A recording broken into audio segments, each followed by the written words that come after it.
Bukod po dun sa issue nung pagpapauwi ng Pangulo, kung talagang sincere daw po siya dun sa pakikipagkasundo sa mga Duterte, baka pwede rin magpa-hair follicle test ang Pangulo. May mga kondisyon po para lang maipakita daw yung sinceridad po ng ating Pangulo dun sa kanyang pakikipag-reconcile or pakikipagkasundo sa mga Duterte. Paulit-ulit po ulit? Hair follicle test po ulit? Hello mga Kadonatics. Nako, mukhang inis na talaga si Claire Castro sa reporter ng Net25 na si Eden Santos. Kasi ngayon lang, kakapasok lang talaga, tinanong na naman siya about sa hair follicle test ng Pangulo. At alam nyo ba anong sagot ni Palengkera ng Palasyo mga Kadonatics? Nakakairita talaga. Eto, panoorin nyo. Kahit din po na nabanggit nila. Sa tingin ko, every time na mapakinggan nyo yung boses ni Eden Santos mga Kadonatics, parang naninervyos na si Palengkera. Siguro sa isip niya, eto na naman. Yusek, good morning po.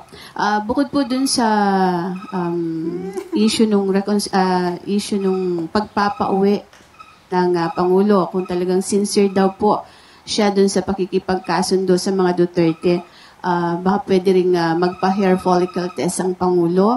May mga kondisyon po para lang maipakita daw yung sinceridad po ng ating Pangulo dun sa kanyang pakikipag-reconcile or pakikipagkasundo sa mga Duterte. Ano pong reaksyon ng Malacanang dito?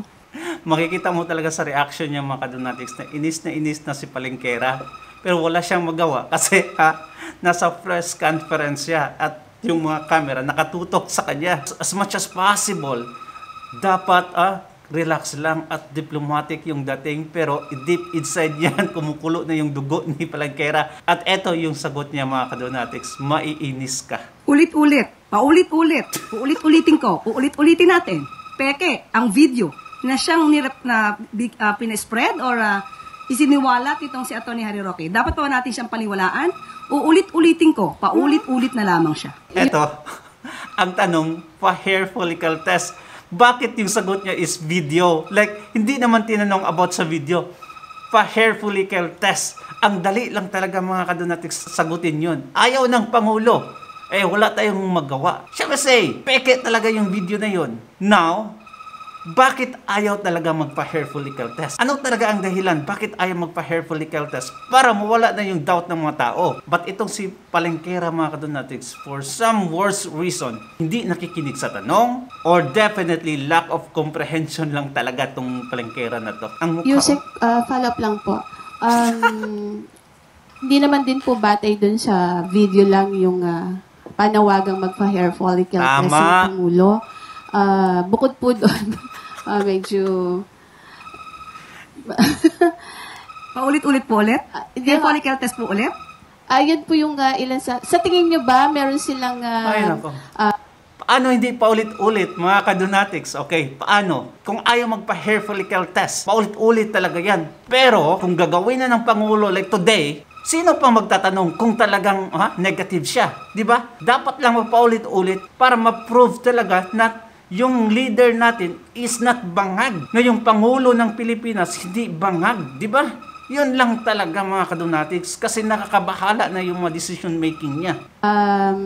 Karapatang magbigay ng kondisyon kapalit nung sinasabi po ng Pangulo natin na para makipagkasundo. Ang pakikipagkasundo po ay para sa taong bayan, hindi para sa personal na interes ng iba. Alalahanin po natin, maliwanag, uulit-ulitin ko ang sinabi ng Pangulo, sa lahat ng tao, gusto niya pong makipagkasundo para magkaroon ng stability, magampanan ang dapat magampanan at hindi madiskaril ang trabaho ng gobyerno. Ayaw po niya ng away. So, ang awayan na to, ang siya nagpapabagal sa trabaho ng gobyerno dahil puro paninira. Puro fake news na natatanggap ng Pangulo. Sino ba talaga ang nag-umpisa niyan? Sino? Tanungin mo yung sarili mo. Ang mga Marcoses nagsimula ng gulong mga Kadonatics. So, ang pakikipagkasundo sa lahat, hindi lamang para sa mga Duterte, ay tama lang po na gawain ng Pangulo bilang ama ng bansa. Wow. Magsasakripisyo na siya kahit siya na po yung sinisiraan. Wow! Grabe, sakripisyo. Ito. Kinidnap mo ang dating Pangulo, magsasakripisyo ka? Ha? Pina-impeach mo ang Vice President sa House of Representatives. Sakripisyo ba yon? Hinabol mo lahat ng mga anti-admin. Sakripisyo ba yon? Ay nako, napakawalang sense talaga itong si Claire Castro, mga kadonatics. Kahit sila po yung binibigyan ng maling kwento at binibigyan at ginagawa ng peke na video. Yan po ang dapat na gawin talaga ng isang ama ng bansa. Salamat po.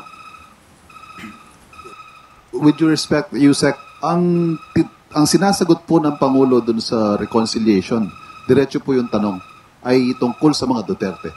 He was responding to a question, specifically, reconciliation with the Dutertes. Tama.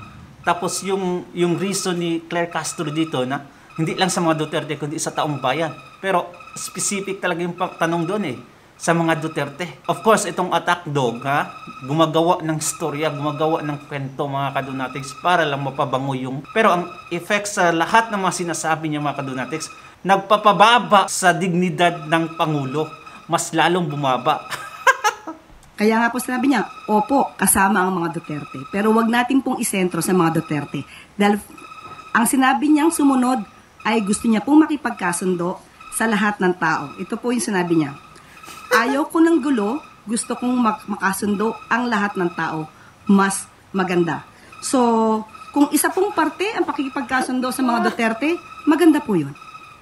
Ang malinaw po, the offer of reconciliation should not come with any conditions. Yun po ang gusto nating sabihin. Opo, ito naman para sa taong bayan at para sa bansa. Salamat po. Sinabi talaga ni BBM doon is stop politicizing. Tama na itong pamumulitika. Makipagbati sa mga Duterte, gagawin niya, mga kadonatics, kasi gusto niyang wala ng politika. Gusto niyang tapusin na ang lahat. Magbati na. After mo kinidnap yung Pangulo, yung dating Pangulo, bati na. Wow, grabe. After you orchestrated the impeachment of Inday Sara, bati na. Ganon-ganon na lang. Tapos dinugtungan niya na lang na makipagsundo sa lahat. But ang main point doon sa mga Duterte talaga. Anyway, mga kadonatics, nainis na ba kayo kay Claire Castro, ang palengkera ng palasyo, the attack dog? Well, inis na din ako, mga kadonatics. Please comment down your inis below. Thank you so much and take care of yourself. Bye-bye.